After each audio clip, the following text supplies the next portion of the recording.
বিসমিল্লাহির রহমানির রহিম। আসসালামু আলাইকুম। কেমন আছেন সবাই? চলে এলাম নতুন একটা ব্লগ নিয়ে। আজকে কিছু রান্নাবান্না আপনাদের সাথে শেয়ার করব, আর কিসের রান্না সেটাও শেয়ার করব আপনাদের সাথে। তো প্রথমে আমি ডাল বসিয়ে দিয়েছি, আর এটা হচ্ছে বুটের ডাল, যেটা আমার ভীষণ পছন্দের। বিভিন্ন অনুষ্ঠানে এই ডালটা রান্না করতে দেখা যায়, আমার কাছে খেতে অনেক ভালো লাগে। তো আমি যেহেতু রান্না করতে পারি না এই ডালটা, তো আমার বাসায় আসছে, তো আমার হাতে ডালটা রান্না করে নিলাম, আর ভীষণ মজাও হয়েছিল খেতে। তো সাথে রান্না করব গরুর মাংস। গরুর মাংসটা হচ্ছে আগে ম্যারিনেট করে রেখে দিয়েছিলাম, আর এখানে আমি কিছু ফোড়ন দিয়ে, মশলার সাথে পেঁয়াজ ফোড়ন দিয়ে তারপরে মাংসটা দিয়ে দিয়েছি, আর উপর থেকে কিছু চর্বিও দিয়ে দিয়েছি। এগুলো হচ্ছে একদম শুধু মাংসই ছিল, এটার সাথে কোনো চর্বি ছিল না। তো এই তো মশলার সাথে মাংসটা কষিয়ে তারপরে কিছুটা গরম মশলা দিয়ে দিলাম। তো মাংসটা কষানো হয়ে গেছে, এবার আলু দিয়ে দিলাম।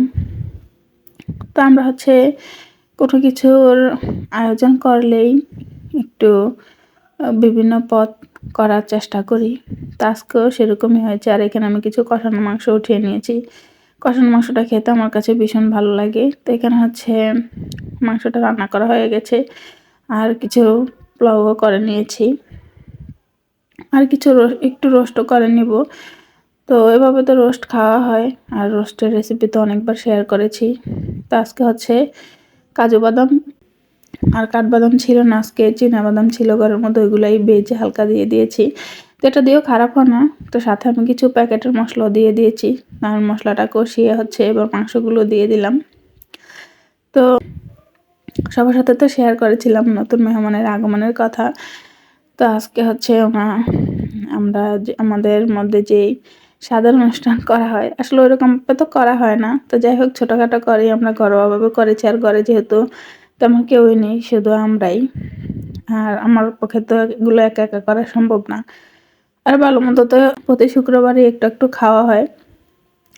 তো আমরা হচ্ছে একটু মিলাদের আয়োজন করেছিলাম, আর এমনিতেই একটু একটু খাবারের আয়োজন করেছি। তো এটার হচ্ছে মেন উৎসব হচ্ছে যে পিঠা। এখানে একটু পায়েসও রান্না করে নিয়েছি।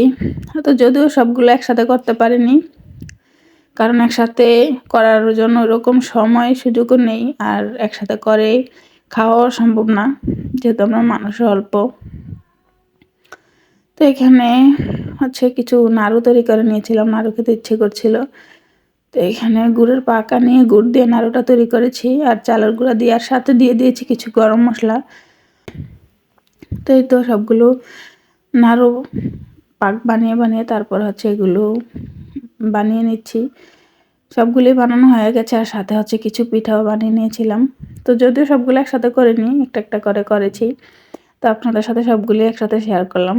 তো ভিডিওটা কেমন লাগলো কমেন্ট করে জানাবেন, আশা করছি সবার কাছে ভালো লাগবে। যারা আমার পেজ থেকে দেখছেন পেজটা ফলো দিয়ে রাখবেন, যারা ইউটিউব চ্যানেল থেকে দেখছেন চ্যানেলটা সাবস্ক্রাইব করে পাশের বেল আইকনটা প্রেস করে দেবেন।